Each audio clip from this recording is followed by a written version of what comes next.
until the year 2013, in front of the Tokyo Tower was a group of statues.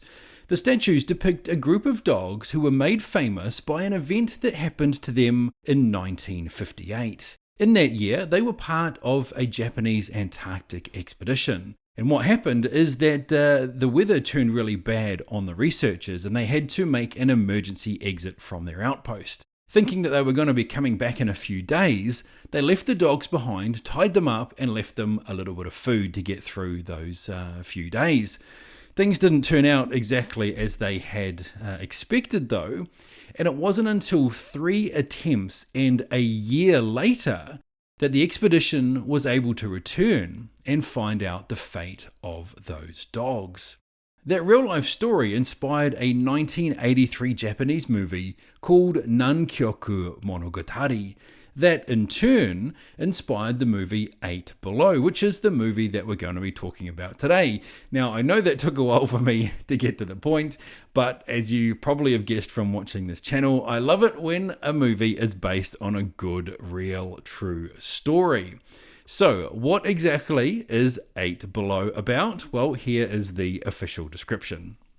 In the Antarctic, sled dog trainer Jerry Shepherd has to leave his polar base with his colleagues due to the proximity of a heavy snowstorm. He ties his dogs to be rescued after, but the mission is called off and the dogs are left alone. For months afterwards, Jerry tries to find a sponsor for a rescue mission while his dogs fight for survival. I straight up love this movie, and it's one of the few films that I have on this old technology here. For my younger viewers, this is known as a DVD.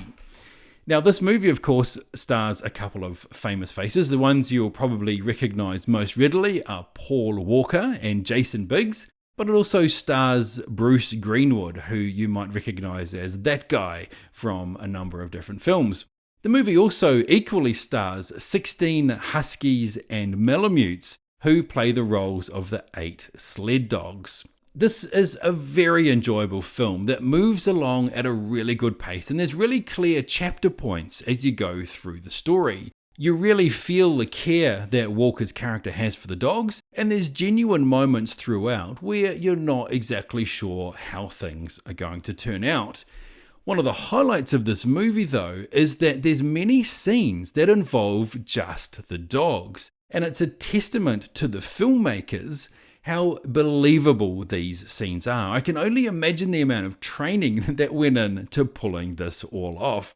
And I think it's really good too. I know I say this in a lot of videos, but I think it's really good that in the close-ups of the dogs, there's no CGI. There's no uncanny valley, cartoonish Scooby-Doo, A Call of the Wild type stuff going on here. No, it is real dogs really acting on screen, and I think the movie is so much better for it. I could go on and on about this movie, but the short version is, if you've never seen it, then I highly recommend that you track it down.